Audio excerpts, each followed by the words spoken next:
Assalamu alaikum my dear viewers, welcome back to my channel Tasty Enjoyable Homemaker.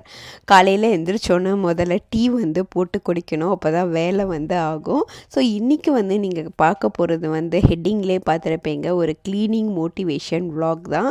So இங்கே பார்த்தீங்கன்னா டேபிள்லாம் இப்படி இருக்குது. So எல்லா நாளுமே லேடிஸால் எவ்ரிடே ஒர்க் பண்ண முடியாது, எல்லாருக்குமே ரெஸ்ட் வேணும். அந்த மாதிரி தான் எனக்கு கொஞ்சம் அந்த லேடிஸ் ப்ராப்ளம்னால உடம்பு முடியாமல் கொஞ்சம் இருந்தது.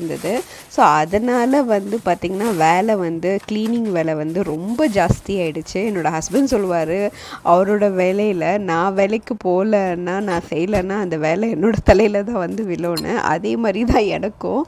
நான் ஒரு நாள் உடம்பு முடியாமல் இல்லை தலைவலியோ இல்லை நமக்கு ஏதாச்சும் ப்ராப்ளம் ஹெல்த் ப்ராப்ளம்னால நம்ம வேலை செய்யலைன்னா அந்த வேலை நமக்கு தான் விழும். ஸோ அதனால தான் இப்போ ஃபுல்லாக இப்போது க்ளீன் பண்ணிகிட்டு இருக்கேன். கொஞ்சம் உடம்பு நல்லா ஆனோன்னு டக்குன்னு எழுந்திரிச்சு ஃபஸ்ட்டு க்ளீன் பண்ணால் தான் மண்டை நமக்கே ஃப்ரெஷ் ஆகும். ஸோ ஃபஸ்ட்டு க்ளீன் பண்ணிட்டேன். எங்கள் வீட்டில் வீக்லி ஒன்ஸ் மட்டும் கூப்பிடுவோம், மற்ற நாள்லாம் நம்ம தான் செஞ்சாகணும். நார்மல் இந்த க்ளீனிங் ஒர்க் எல்லாமே நம்ம தான் செஞ்சாகணும். பிள்ளைங்களும் ரொம்ப பிஸியாக இருக்காங்க, அவங்க டியூஷனு ஸ்கூலு அந்த மாதிரி ரொம்ப பிஸியாக இருக்காங்க. அவங்கக்கிட்டேயும் என்னால் ரொம்ப வேலை வாங்க முடியல. ஸோ நான் தான் வேலை செய்யணும். ஸோ ஃபஸ்ட்டு டேபிளை க்ளீன் பண்ணிவிட்டு முதல்ல ஒரு டீ குடிச்சிக்கலாம். டீ குடிச்சிட்டு அதுக்கப்புறம் க்ளீனிங் ஒர்க் ஸ்டார்ட் பண்ணலான்னு நான் டீ போட்டுட்ருக்கேன். ஸோ எனக்கு எப்போவுமே இந்த மாதிரி டீ, இந்த உஞ்சாங் டீன்னு சொல்லுவாங்க. ஸோ அதை விட எனக்கு இந்த மாதிரி டீயை நல்லா கொதிக்க வச்சு அதை ஃபில்டர் பண்ணி அது பால் போட்டு, பால் பவுடர் தான், ஏன்னா மலேசியாவில் பொறுத்த வரைக்கும் பால் ரொம்ப காஸ்ட்லி. ஸோ அதனால் நான் பால் பவுட்ரு போடுவேன், க்ரீமர் அந்த மாதிரிலாம் போட மாட்டேன். நான் ரியல் பால் பவுடர் தான் போடுவேன். ஸோ அந்த பால் டேஸ்ட் அதில் உங்களுக்கு கிடச்சிரும். ஸோ டீ ஸோ இங்கே பார்த்திங்கன்னா டீ குடிக்கிறேன். அதுதான் ஒரு ஹாப்பினஸ்ஸே கொடுக்குது. டீ குடிக்கிறது ஜாலியாக இருக்குது. இப்போ பார்த்திங்கன்னா கிச்சனுக்கு வந்தாச்சு. இந்த கிச்சன் பார்த்திங்கன்னா எப்படி இருக்குதுன்னு பார்த்திங்களா? ஸோ இதை இப்போ நான் ஃபுல்லாக இதை க்ளீன் பண்ணோம். இதை ஃபுல்லாக க்ளீன் பண்ணால் தான் என்னால் சமைக்க முடியும், எனக்கு சமைக்கிறதுக்கும் மூடு வரும். ஸோ அதனால் ஃபுல்லாக இப்போ க்ளீன் பண்ணோம். ஆல்ரெடி நிறைய பாத்திரம்லாம் நான் கழுவி வச்சுட்டேன்.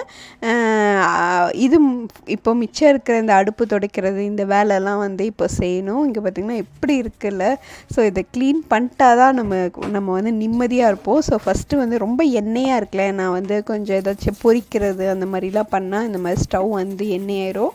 ஸோ ஸ்டவ் துடைக்கிறது தான் இருக்கிறதுலே கொஞ்சம் கஷ்டமான வேலைன்னு நான் சொல்லுவேன். ஏன்னா ஸ்டவ் அவ்வளோ கஷ்டமாக இருக்கும் துடைக்கிறதுக்கு, அது ரொம்ப எனர்ஜி தேவை. ஸோ ஸ்டவ் துடைச்சிட்டாங்கன்னா எப்போவுமே அடுப்பு நீட்டாக இருந்தால் நமக்கு சமைக்கிறதுக்கு ரொம்ப இன்ட்ரெஸ்ட்டாக இருக்கும். அப்புறம் இங்கே பார்த்திங்கன்னா இந்த ஸ்ப்ளாஷ்லாம் இருக்குது, அந்த ஃபுல்லாக அந்த டைல்ஸ்லலாம் அந்த ஸ்ப்ளாஷ் பட்டிருக்கோம் இல்லையா சமைக்கிறது. ஸோ அதையும் சேர்த்து நம்ம க்ளீன் பண்ணோம், அப்போ தான் பார்க்குறதுக்கு நீட்டாக இருக்கும். ஸோ அதையும் அந்த சௌரியும் அப்படியே க்ளீன் பண்ணிட்டேன். இதையும் க்ளீன் பண்ணுறேன். ஸோ கொஞ்சம் ஹெவி ஒர்க்காக தான் இருக்குது. ஏன்னா வேலைக்காரங்க க்ளீனர் அவங்க நமக்கு ஹெல்ப் பண்ணுவாங்க, பட் வீக்லி ஒன்ஸ் தான் பண்ணுவாங்க. மற்ற நாள் நம்ம பண்ணோம். இன்னும் அவங்க வரத்துக்கு ஒரு 5 days இருக்குது. ஸோ அது வரைக்கும் இப்படியே கிச்சன் வச்சுக்கிட்டு இருக்க முடியாது இல்லையா? ஸோ நான் ஒரு வாட்டி கிச்சனை க்ளீன் பண்ணிவிட்டு அப்புறமா எனக்கு க்ளீனாக இருந்தால் தான் அந்த சமைக்கிற மூடு வரும். ஸோ அந்த க்ளீன் பண்ணிவிட்டு அதுக்கப்புறம் தான் நம்ம சமைக்கணும்னு சொல்லி ஃபுல்லாக இந்த அடுப்பை துடைச்சிருக்கேன். இந்த அடுப்பு துடைச்சிட்டாலே ஒரு நல்லாயிருக்கும். அடுப்பு நீட்டாக இருந்தாலே நமக்கு சமைக்கிறதுக்கு நிறைய மோட்டிவேஷன் நமக்கு கிடைக்கும். ஸோ அதான் இந்த அடுப்பு நல்லா சோப்பு போட்டேன், அப்போ தான் அந்த எண்ணெய் பிசுக்கெல்லாம் இல்லாமல் இருக்கும். அந்த டிஷ்வாஷர் சோப்பு தான் போட்டு நல்லா மைக்ரோ ஃபைபர் கிளாத் வச்சு, ஏன்னா இந்த கிளாத் நல்லா தண்ணி நல்லா உரியும். ஸோ நல்லா நமக்கு க்ளீன் பண்ணுறதுக்கு நல்லாயிருக்கும், நம்ம கஷ்டப்பட தேவையில்லை. ஸோ இந்த கிளாத் எனக்கு ரொம்ப பிடிக்கும். நல்லா க்ளீன் பண்ண நமக்கு ஒரு ஃப்ரெண்ட்லி யூசர். க்ளீனிங் தான் இருக்கிறதுலே ரொம்ப ரொம்ப ரொம்ப டஃப்பான வேலை. நமக்கு அதுக்கு தான் நிறைய எனர்ஜி தேவை. க்ளீனிங்கும் பண்ணிவிட்டு குக்கிங்கும் பண்ணிவிட்டு, ஸோ குக்கிங் பண்ணுற கிச்சன் தான் எப்போவுமே இந்த மாதிரி இருக்கும். ஸோ நான் நிறைய குக் பண்ணுவேன், நான் நிறைய வீட்டில் நிறைய குக் பண்ணுவேன். ஸோ ஏன்னா நம்ம வெளியில் சாப்பிடும்போது நிறைய நமக்கு செலவாகும் இல்லையா? அதனால தான் நான் வீட்டில் குக் பண்ணுவேன். ஸோ இந்த அடுப்போட அந்த இதெல்லாம் இருக்கு இல்லையா, அதையும் நான் சேர்த்து கழுவிடுறேன். அந்த அடுப்போட இதுவும் கழுவுறது கொஞ்சம் கஷ்டமான வேலை. பட் ஸ்டில் வந்து நம்ம வந்து இதை வந்து நல்லா கழுவி வச்சுட்டா எப்போவுமே வந்து கிச்சன் நீட்டாக இருந்தாலே சமைக்கிறதுக்கு வந்து ரொம்ப இன்ட்ரெஸ்டடாக இருக்கும். ஸோ அப்பாடா ஒரு வழியாக வந்து இது ஃபுல்லாக இந்த அடுப்பை வந்து தொடச்சாச்சு. இதுதான் ரொம்ப முக்கியமான வேலை. மித்த வேலைலாம் கூட கொஞ்சம் ஈஸியாக டக்கு டக்குன்னு நம்ம முடிச்சிடலாம். இந்த மேடையையும் க்ளீன் பண்ணிடணும். ஸோ இந்த மேடையில் வந்து நான் எந்த ஜாமானும் வைக்க மாட்டேன். எனக்கு வந்து சின்ன மேடை தான் இருக்குது, எனக்கு வந்து பெரிய மேடைலாம் கிடையாது. இது வந்து வாடகை வீடு தான். ஸோ வந்து இந்த மேடையிலேயே வந்து பாதி இது மேடை கூட இல்லை, இது ஆக்சுவலி வந்து கேபினெட் மாதிரி கிடச்சிச்சு. கேபினெட்டும் இருக்குது, அதே நேரத்தில் வந்து நமக்கு டேபிள் மாதிரியும் இருக்குது. இவ்வளோ தான் எனக்கு ஸ்பேஸ் இருக்கும். ஸோ இந்த ஸ்பேஸில் நம்ம எதுவுமே வைக்கக்கூடாது. வெறும் ஆல்ரெடி அவன் வச்சு அதில் பாதி ஸ்பேஸ் போயிடுச்சு. ஸோ எனக்கு இருக்கிறது இந்த கொஞ்சம் ஸ்பேஸ் தானே. ஸோ அந்த கொஞ்சம் ஸ்பேஸில் நான் எதுவுமே வச்சுக்க மாட்டேன். ஸோ இந்த அவனும் வந்து அப்படியே வந்து தொடச்சிக்கிறேன். இந்த அவன் வந்து நான் வைப்ஸில் தான் துடைக்கிறேன், துணியில் துடைக்கல. ஸோ ஆல்ரெடி அவன் வந்து கொஞ்சம் நீட்டாக தான் இருக்குது. பட் ஸ்டில் வந்து வைப்ஸ் வச்சு தொடச்சா வந்து இன்னும் நல்லாயிருக்கும் இல்லையா. ஸோ எல்லாமே வைப்ஸ் வச்சு நான் தொடச்சிட்டேன் இந்த அவனை.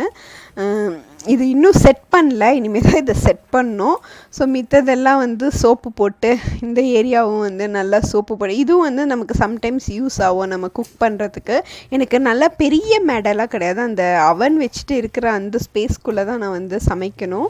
ஸோ அதனால் நான் முடிஞ்ச அளவுக்கு அந்த இடத்துல எந்த ஜாமானும் வைக்காமல் ஃப்ரீ ஸ்பேஸ் மாதிரி இருந்துச்சுன்னா நமக்கு கொஞ்சம் ஈஸியாக இருக்கும் இல்லையா. அதனால் முடிஞ்ச அளவுக்கு இந்த கேபினெட்லேயும் ஓரளவு ஃப்ரீ ஸ்பேஸ் வச்சுப்பேன், அந்த கேபினெட்லேயும் ஃப்ரீ ஸ்பேஸ் வச்சுப்பேன் சமைக்கிறதுக்கு. ஏன்னா எனக்கு அதுதான் வந்து இப்போ தக்காளி வெங்காயம்லாம் கட் பண்ணி அங்கே வைக்கிற இன்க்ரீடியன்ஸ்லாம் வைக்கிறதுக்கு வந்து நமக்கு ஒரு இடம் தேவை இல்லையா. ஸோ அந்த இடம் வந்து நமக்கு கொஞ்சம் ஈஸியாக இருக்கும். ஸோ இந்த ஏரியாவும் வந்து நல்லா வந்து தொடச்சி எடுத்துடணும். ஏன்னா கிச்சன் வந்து நீட்டாக இருந்தாலே நமக்கு தலைவலிக்காது, அவ்வளோ நல்லாயிருக்கும். ஸோ இந்த க்ளீனிங் தான் வந்து இருக்கிறதுல கஷ்டம். குக்கிங் பண்ணுறதே நமக்கு டயர்டாயிடும். குக்கிங் முடிச்சுட்டு அதுக்கப்புறமா நம்ம க்ளீனிங் பண்ணோம். ஸோ அதுதான் வந்து ரொம்ப டஃப்பாக இருக்கும். இது மாதிரி சில வீட்டிலலாம் வந்து குக்கிங் பண்ணிட்டோம். எங்கள் வீட்லேயே அந்த மாதிரி தான் குக்கிங் பண்ணிவிட்டு ஆள் வந்துடுவாங்க. டெய்லி வீட்டுக்கு வந்து பாத்திரம் கழுவிட்டு மேடெல்லாம் தொடச்சிட்டு போவாங்க. பட் மலேசியாவில் வந்து அந்த மாதிரி பண்ண முடியாது, இங்கே ரொம்ப காஸ்ட்லி.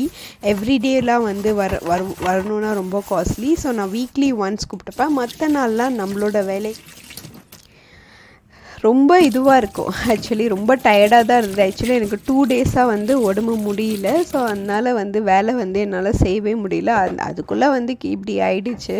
ஸோ அதனால் வந்து நம்ம நீட் பண்ணோம்.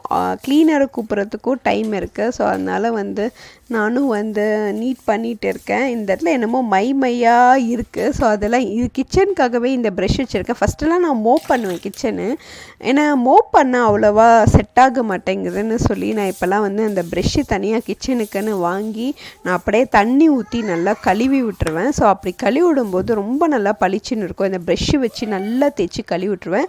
ஸோ அந்த எண்ணெய் பிசுக்கு எதுவுமே இல்லாமல் இருக்கும். ஏன்னா எங்கள் வீட்டில் அந்த எக்ஸாஸ்டர் அதெல்லாம் இல்லையா. ஸோ அதனால் தரையில் ரொம்ப எண்ணெய் பிசுக்காக இருக்கும். இந்த மாதிரி ப்ரெஷ்ஷு போட்டு கழுவி விடும்போது அந்த எண்ணெய் பிசுக்கு எல்லாமே போயிடும். ஸோ பார்க்குறதுக்கு வந்து தரை வந்து நீட்டாக இருக்கும். ஸோ இந்த மாதிரி தான் இருந்துச்சு கிச்சனு. ஸோ இந்த கிச்சன் வந்து ஃபுல்லாக வந்து இப்படி இருந்த கிச்சனை தான் வந்து ஃபுல்லாக நம்ம நீட் பண்ணியாச்சு. இங்கே பார்த்திங்கன்னா எல்லாமே நீட் பண்ணிட்டேன். நான் பாத்திரம் கழுவுறது மட்டும் நான் காட்டல, மற்றது எல்லாமே பாத்திரமும் வந்து கழுவிட்டு.